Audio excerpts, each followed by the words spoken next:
মাতৃভূমির লাইন এই পাখি পাখি পাখি পাখি টালা প্রত্যয় টালা প্রত্যয় সেম কেসের ভেতরে শ্রীকৃষ্ণ এই গাছের তলায় বসে মাটি বাজাতেন আর এখানে গরু চড়াতেন। রাধে রাধে রাধে রাধে। ছোটবেলায় যখন কৃষ্ণ কানহাইয়া মাখন চুরি করে খেয়ে হাত মুছতেন তখন সেই খাম্বাগুলোর দেয়ালে গিয়ে হাত মুছতেন, তো সেই জন্য ওগুলো তেলা হয়ে গেছে। খাল দেখে বলে গেলো হ্যাঁ যমুনা নদী যমুনা যমুনা, আসলে ওটা খাল। লস্যি একদম কাজ করে দিয়েছিল। রাত্রিবেলা সে দেখছি কাঁপ লাগছে, এরকম শীত করছে। ওরা প্রত্যেকটা পা ফেলবে, লোকজন পয়সা নেওয়ার জন্য কিন্তু রেডি রয়েছে। কখনো কেউ কপালে টিপ পরিয়ে বলবে টাকা দাও।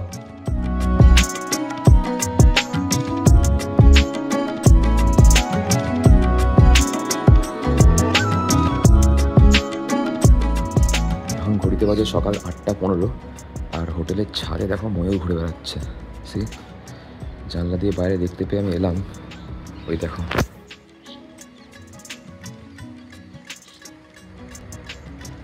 ভাই কি সেরা লাগছে। এই একটা নয় আরো বসে আছে, বাইরে বেরোলে উড়ে যাবে, ওই জন্য বেরোচ্ছি না। Good morning from Vrindavan. কালকে আমরা যা ঘুরেছিলাম ঘুরে নিয়ে তারপর আমাদের রুমে চলে এসেছিলাম আর এখানে এসে শুয়ে পড়েছিলাম। কিন্তু শোয়ার পর শরীর খারাপ শুরু হয় আর হালকা হালকা উল্টি ভাব আসছিল, কিন্তু হয়নি। প্রবলেমটা ওইখানেই, আমার উঠে আসে না, কিন্তু এই যে ফিলটা হয় তাতে করে শরীরটা আরও বেশি কষ্ট লাগে। ঠিক আছে, সে সমস্তগুলো কেটে গেছে, অল্প অল্প এখন শরীরটা ঠিক লাগছে। সকালবেলা উঠে আমি গেছিলাম হচ্ছে ছাদে, আর ছাদে গিয়ে সিনটা খানিকটা এইরকম ছিল। আশপাশে ময়ূর ঘুরে বেড়াচ্ছিল, এই ওপরটাতেই ময়ূরগুলো বসেছিল।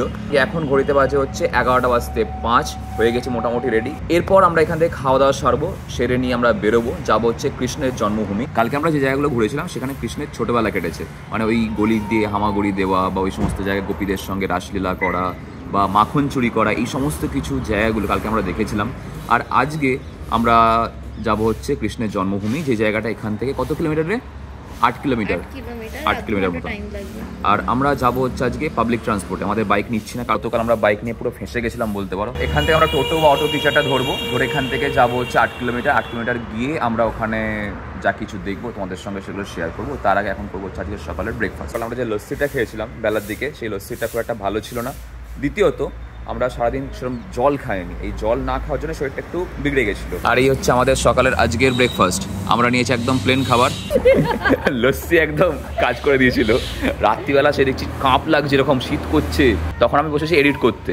এডিট তো ঘোড়ার দিন কতটা করেছিস আমিই জানি, কারণ এত টায়ার্ড লাগছিলো এই কদিন ধরে বাইক চালিয়ে ঘুরে ফিরে। যাই হোক, করতে পারিনি মোট কথা। আমি ল্যাপটপ বন্ধ করে দিয়ে শুয়ে পড়েছি। খানিকক্ষণ পর 1-1.5 ঘন্টা পর, আমি টাইমও জানি না কি হচ্ছে, উঠেছি দেখি পুরো গোলাচ্ছে ভেতরে। বাপ রে, সে কি অবস্থা। পকেটে করে নিয়ে ঘুরে বেড়াচ্ছি,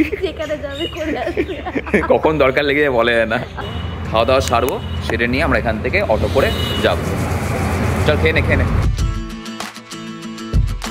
তো উঠে পড়েছি টোটোয়। এখান থেকে আমরা যাবো হচ্ছে মায়াবতী হসপিটাল থেকে আবার চেঞ্জ করবো, করে নিয়ে যাবো হচ্ছে ওখান থেকে কৃষ্ণ জন্মভূমি। আর এই টোটো জার্নিতে আমাদের লাগছে হচ্ছে 25 টাকা করে। অ্যাকচুয়ালি ভাড়া 20 টাকা, কিন্তু এখানে যেহেতু আমরা বাইরের থেকে এসেছি 50 টাকা।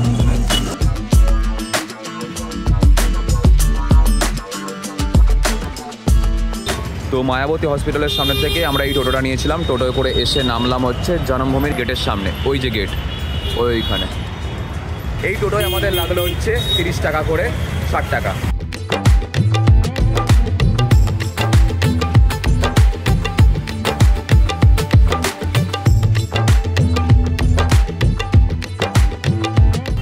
তো এখানে আমরা একটা জায়গায় কথা বললাম, মানে এক টোটো দাদার সাথে। আমাদেরকে বললো যে 800 টাকায় পুরো জায়গাটা ঘুরিয়ে দেবে। কতগুলো স্পট আছে টোটাল? টোটাল 8টা স্পট, টোটাল 8টা মতো জায়গা রয়েছে। ওই জায়গাগুলো ঘুরে আসবো যখন এখানে হচ্ছে সন্ধ্যেবেলায় মানে মন্দিরগুলো খুললে আরতিগুলো হয়, তো আমরা সন্ধ্যেবেলা এই জায়গাটা দেখবো। জয় জয়।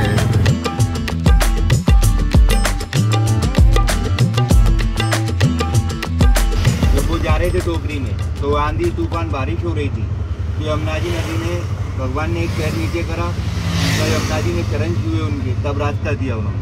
तो कालियानाग प्रगट करे, वो छतरी बन के है कालियानाग बारिश में। चलो राधे राधे। तो এই হচ্ছে সেই যমুনা নদী, যার এপারটায় হচ্ছে মথুরা আর এপাশে হচ্ছে গোকুল। শ্রীকৃষ্ণের জন্মের পর বাসুদেব তাকে মাথায় করে যে নিয়ে এসেছিলেন এই পারে, এই নদীর উপর দিয়ে।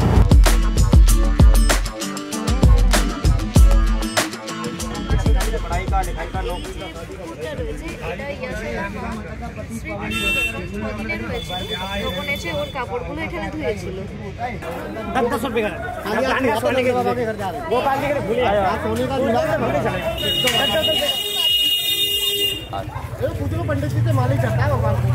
তো এখানে যদি আমরা একা একা ঘুরি তাহলে কিছু বুঝতে পারবো না, কি দেখছি না দেখছি তার কোনো হিস্ট্রি কিছু জানতে পারবো না। তো সেই জন্য আমরা এই সঙ্গে যাচ্ছি। राधे राधे। हाँ वो यहाँ का पहला द्वार है, नंगे द्वार। अच्छा, ऐसा उकल में आपको 2 बड़ा द्वार देखने को मिलेगा। उसके बाद आपको नंद महल देखने को मिलेगा। और सामने गौशाला है ना, श्री गोपाल गौशाला, यमुना जी को कमेटी का नंद बाबा श्री घर का गौशाला ही है। इस गाँव का जो ब्राह्मण होता है ना, हाँ वह अपनी गायों को पालता है। अगर किसी ब्राह्मण गायों को पालने का सामर्थ्य नहीं होता, अच्छा नहीं होता, हाँ। तो अपनी गायों को इस दुकान में दान कर देता है। ये हाँ। यहाँ का मेन घर है, नंद सुधा का महल।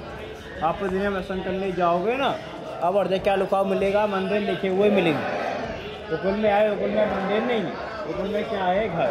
अच्छा पहले घर यादवों का था, यदुवंशियों का था, हाँ। और सेवा ट्रस्ट के अंडर में आता।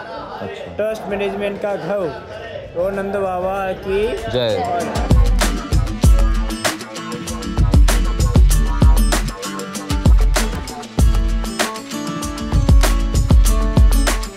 তো নন্দবাবার ঘর দেখার পর আমরা গেছিলাম হচ্ছে বৈষ্ণব দেবীর মন্দির, এই সমস্তগুলো দেখে নিয়ে এখন আমরা যাব হচ্ছে নেক্সট আমাদের যে ডেস্টিনেশন রয়েছে সেখানে।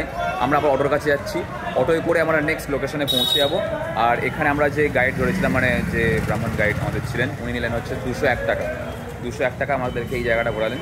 তবে এই জায়গাটায় ঘুরে কিছু এক্সপিরিয়েন্স হয়েছে যেগুলো তোমাদের সঙ্গে শেয়ার করবো। তার আগে আমরা নেক্সট জায়গায় যাই, রুমে গিয়ে তোমাদের সঙ্গে আরও ডিটেলসে ব্যাপারটা শেয়ার করবো।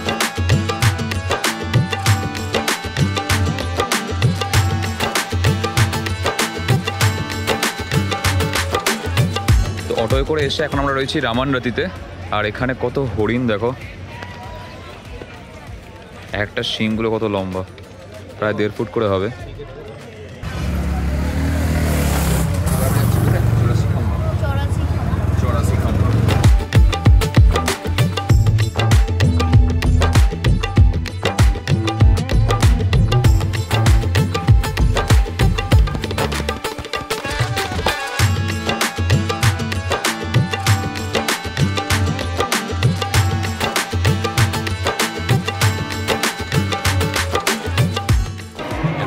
নন্দভবনের গেটের সামনে, আর ভেতরে 84টা খাম্বা রয়েছে, যা দেখতে গেলে আমাদের 8 ঘন্টা এখন বসতে হবে। রাধে রাধে।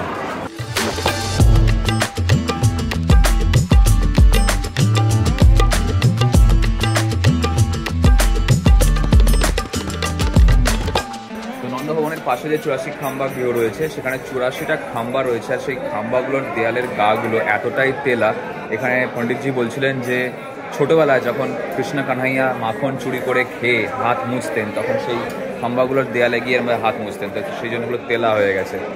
আর সবাই ওখানে হাত বোলাচ্ছে, আমরাও হাত বোলালাম। এই যে গাছটার পাশে যে করাত মতন করা রয়েছে দেখো, কাটা কাটা টাইপের করা, কোনো বাঁদর যাতে উঠতে না পারে সেই জন্যই মনে এরকম করা। এরপর আমরা যে জায়গাটায় ঢুকতে চলেছি এর নাম হচ্ছে শ্রী অশ্বল বন্ধন আশ্রম। তো এখানে মা যশোদা কৃষ্ণ কানাইয়াকে শিকল দিয়ে বেঁধে রেখেছিলেন যখন দুষ্টুমি করতেন তখন আর কি। যমুনা মহারানী মন্দির। এটা কিন্তু কোনো রকম কোনো মন্দির নয়, এটা অ্যাকচুয়ালি একটা আশ্রম। আর এই আশ্রমেতে এই যে সামনে জায়গাটা রয়েছে দেখতে পাচ্ছ, শ্রীকৃষ্ণ এই গাছের তলায় বসে বাঁশি বাজাতেন আর এখানে গরু চড়াতেন। এই পুরো জায়গাটা দেখো কত বিশাল। और ये है दामोदर भगवान, ये इसका नाम पड़ा है कृष्ण का दामोदर। दामा ने रस्सी तो ओ दमन ने पेट, तो कृष्ण नाम हुआ दामोदर। और ये भगवान के चरण है। और ऐसा घर था नंद बाबा का 7.5 किलोमीटर बड़ा, जिनके 9 लाख गाय थी नंद बाबा के। यहाँ पर माथा लगा लो, नीचे बैठ कर बोलना कि हमको कृष्ण भक्ति देंगे। আশ্রম থেকে দেখে নিই এখন আমরা এসেছি ব্রহ্মাণ্ড ঘাটে। ঘাট হচ্ছে সামনে।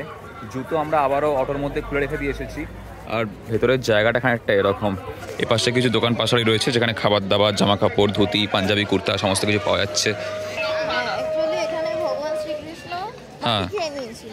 আচ্ছা আচ্ছা, এই জায়গাটার নাম রাধে রাধে রাধে রাধে।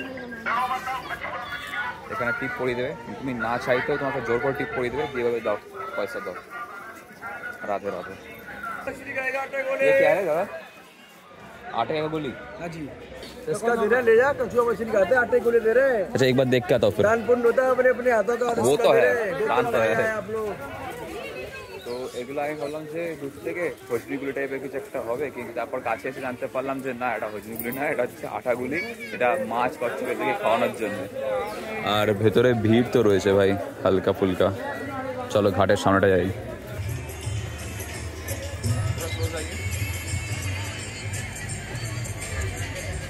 ঘাটটা যখন জোয়ার থাকে তখন মনে হয় পুরোটা জল চলে আসে, এখন যেহেতু ভাঁটা রয়েছে জল কম রয়েছে। আর তাছাড়া যমুনাতে এমনিও সারা বছর সেরকম বিশেষ জল থাকে না, এটা হচ্ছে যমুনা নদী। এই দেখো এইদিকে বয়ে গেছে নদীটা আস্তে আস্তে। যদিও যাকে জিজ্ঞাসা করি সে যে জানে তার কোনো গ্যারেন্টি নেই। খাল দেখে বলে দিলে হ্যাঁ যমুনা নদী, যমুনা যমুনা, আসলে ওটা খাল, বলে না, সর্বজ্ঞানী তো। আর এখানে কিছু হাঁস চড়ছে। হ্যাঁ হ্যাঁ হ্যাঁ, তোর মতন মুরগি জলে চড়ে, ঠিক বলেছিস। তোর মতন মুরগি জলে কেন, আকাশে ওড়ে। বুঝে নাও কেন আমি বলছি, আকালকা বুদ্ধি। সেই মুরগির সঙ্গে তুইও থাকিস পোল্ট্রিতে, প্যাঁক প্যাঁক করিস সেখানে মুরগির মতন। বল মুরগি প্যাঁক প্যাঁক করে বল। হ্যাঁ হ্যাঁ হ্যাঁ হ্যাঁ হ্যাঁ, বৃন্দাবনে মুরগি দেখতে হয়েছিস তুই। তো এখন আমরা রয়েছি চিন্তাহারণ মন্দিরের ভেতরে। আর এই হচ্ছে মন্দির, মন্দিরের এন্ট্রি। ওই হচ্ছে গেট, ওখান দিয়ে আমরা এলাম। এসে এদিকে মন্দির, ও সাইডে ঘাট।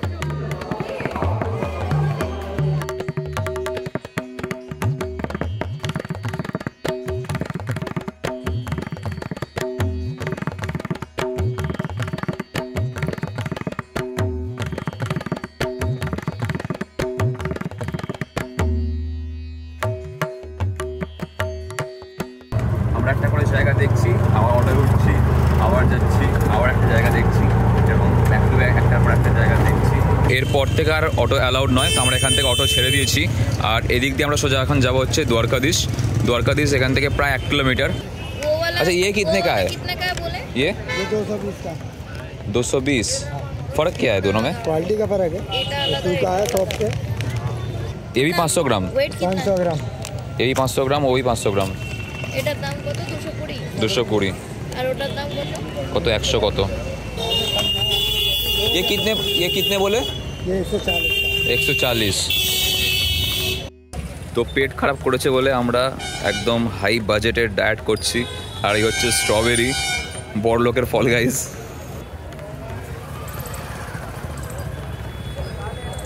অদ্ভুত টেস্ট।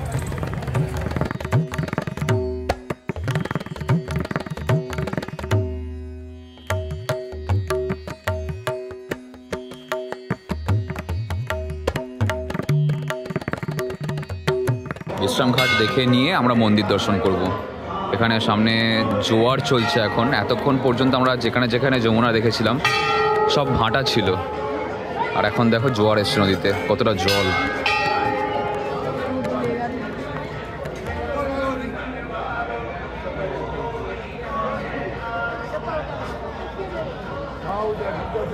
আর এই হচ্ছে শ্রী দ্বারকাধীরাজ মহারাজ মন্দির।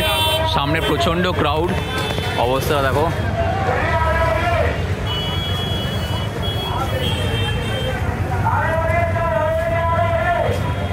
মথুরা বৃন্দাবনের সারাদিনের ঘোরাঘুরি শেষ করে আমরা ফাইনালি এসে পৌঁছে গেছি শ্রীকৃষ্ণের জন্মভূমিতে। গেটের ভেতর দিয়ে এন্টার করার পর ভেতরে মার্কেটটা খানিকটা এরকম। তো এই হচ্ছে শ্রীকৃষ্ণের জন্মভূমির গেট, যার ভেতরে এক্ষুনি আমরা ঢুকেছিলাম। কেমন লাগলো বল তোর? ভালো। কিন্তু ভেতরে কোনো রকম কোনো ইলেকট্রনিক্স গ্যাজেট অ্যালাউ করে না, একমাত্র এই টাইপের ঘড়িগুলো অ্যালাউ করছে, স্মার্ট ওয়াচও অ্যালাউ করছে না। স্মার্ট ওয়াচ পর্যন্ত খুলে দেওয়া হচ্ছে। হ্যাঁ, স্মার্ট ওয়াচ অ্যালাউড নয়। আমার ল্যাদার্স ঘড়ি অনেক ভালো ভাই। আর ভেতরে ফোন, ক্যামেরা কোনো কিছু অ্যালাউড নয়। বড় ব্যাগ বা ছোটো ব্যাগও অ্যালাউ করছে না, এই সাইজের ব্যাগগুলোও ঢুকতে দিচ্ছে না এগুলো নিয়ে। আমাদের ওখানকার যেমন শ্রীভূমির লাইন এই পাখি পাখি পাখি পাখি টালা প্রত্যয়, টালা প্রত্যয়। সেম কেসের ভেতরে দেখতে পাচ্ছি যে এই মুখগুলো আমার এপাশ দিয়ে গেল, এপাশ দিয়ে গেল, এপাশ দিয়ে গেল। তো জন্মভূমি দেখে বেরোনোর পর আমরা পেয়ে গেছিলাম একটা প্যারার দোকান, যেখান থেকে আমরা প্যারা নিলাম। এই যে দু রকম নিয়েছি, ওইটা নিয়েছি দুটো, এটা নিয়েছি দুটো, টোটাল আমাদের লেগেছে 80 টাকা। জানোই লাভ নেই, যেটুকু নিয়েছি আজকে রুমে গিয়ে হ্যাঁ মানে দেখে খুব খেতে ইচ্ছা করছিল, ওই জন্য নিয়েছি। ঠিক আছে, তুমি রাস্তাটা দেখো আগে, আর যদি মনে হয় তুমি কালকে একটা পুণ্যস্থান করে আসবে তাহলে ঢুকে যাও।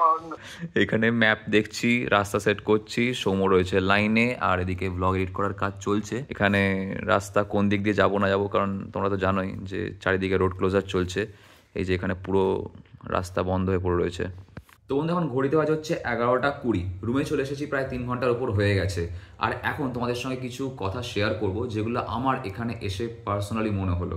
দেখো, বৃন্দাবন বা মথুরা হচ্ছে এমন একটা জায়গা যেটা শ্রীকৃষ্ণের জন্মস্থান, এবং সেখানেই তিনি ছোটোর থেকে বড় হয়েছেন। এবং এই হিস্টোরিক্যাল বিভিন্ন জায়গাপত্রগুলো যেগুলো যা কিছু রয়েছে, যেগুলো আমরা দেখলাম এই দুদিন ধরে, এই সমস্ত কিছু তোমাদের সঙ্গে শেয়ার তো করলাম। এবার কিছু পার্সোনাল এক্সপিরিয়েন্স রয়েছে যেগুলো আমি তোমাদের সাথে শেয়ার করতে চাইছি।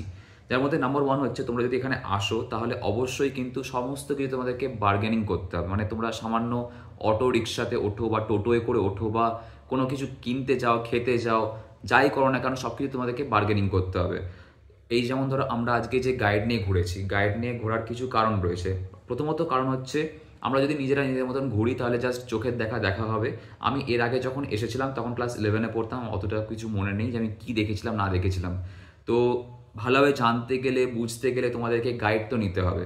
আর গাইড কিন্তু বিভিন্ন জায়গায় বিভিন্ন রকম রেট চলছে, তো সেগুলো তোমাদেরকে একটু বার্গেনিং করতে হবে। যদি 500 বলে তোমাদেরকে বলতে হবে না আমি 200 বেশি দিতে পারবো না, বা যদি 200 বলে তাহলে বলতে হবে যে আমি না 51 টাকা দেবো। তো এরকম বার্গেনিং তোমাদেরকে করতে হবে, এটা হচ্ছে নাম্বার 1। নাম্বার 2 হচ্ছে, এখানে প্রত্যেকটা স্টেপে মানে তোমরা প্রত্যেকটা পা ফেলবে লোকজন পয়সা নেওয়ার জন্য কিন্তু রেডি রয়েছে। কখনো কেউ কপালে টিপ পরিয়ে বলবে টাকা দাও। তোমরা যেখানেই থাকো না কেন চেষ্টা করবে যে আমাদের মতন এতটা দূরে না থাকার, চেষ্টা করবে যে বৃন্দাবন ধাম বা মথুরার কাছাকাছি কোনো জায়গায় থাকা, তাহলে তোমাদের এতটা হ্যাকটিক জার্নি হবে না। এই আমরা যেমন ধরো আজকে টোটো নিয়ে, অটো নিয়ে, রিক্সা নিয়ে বারবার স্টেপ বাই স্টেপ চেঞ্জ করে করে জায়গাটাকে ঘুরেছি বা এক্সপ্লোর করেছি। তো এই প্রবলেমটাকে এড়ানোর জন্য তোমরা চেষ্টা করো বৃন্দাবন ধামের কাছাকাছি থাকতে। আমরা যে জায়গাটায় রয়েছি, লাড্ডু গোপাল ধাবা, এখানকার দাদা বা ভাই এরা যারা রয়েছে এখানকার ম্যানেজমেন্টে, এদের সবাই ব্যবহার খুবই ভালো। তো ওরা আমাদেরকে ভীষণভাবে হেল্প করে দিয়েছে। শুধু তাই নয়, আমরা কোন কোন জায়গায় ঘুরবো সেই লিস্ট ডাউনটাও কিন্তু দাদা আমাদেরকে করে দিয়েছিল। তো আমাদের কোনো অসুবিধা হয়নি, তোমরা এখানে থাকতে পারো। আর এখান থেকে যে সমস্ত ঘোরার জায়গাগুলো রয়েছে সেগুলো ওই 6 থেকে 8 কিলোমিটার মতন ডিস্টেন্সে পড়ছে। আর আমরা যে অটো করে নিয়ে ঘুরলাম সেই অটোতে আমাদের 800 টাকা নিল। মানে বাইকের তেল থেকে শুরু করে খাওয়া দাওয়া, থাকা, এই সমস্ত কিছুতে কত কি খরচা হলো না হলো, এই সমস্তটা তোমাদের সঙ্গে গোটা আমাদের এই জার্নিটা শেষ হয়ে গেলে লাস্ট ব্লগে তোমাদের সঙ্গে আলোচনা করব। তোমাদের এই গোটা জার্নিটা কেমন লাগছে সেটা কিন্তু অবশ্যই কমেন্টে জানিও। আর কালকে সকালবেলা আমরা রেডি হয়ে বেরিয়ে পড়বো এখান থেকে আমাদের নেক্সট যে গন্তব্য সেদিকে। কোথায় যাচ্ছি না যাচ্ছি সেগুলো তোমাদের সঙ্গে পরের ব্লগেতে শেয়ার করছি। তো আজকে ভিডিওটা যদি ভালো লেগে থাকে তাহলে অবশ্যই লাইক করে দিও, চ্যানেলটাকে সাবস্ক্রাইব করে দিও, আর পাশে বেল আইকনটাও বাজিয়ে দাও যাতে আমাদের নেক্সট ব্লগ আসে নোটিফিকেশন পেয়ে যাও। দেখা হচ্ছে খুব শীঘ্রই তোমাদের সঙ্গে পরের ভিডিওতে। Till then stay safe, take care, চলো বাই।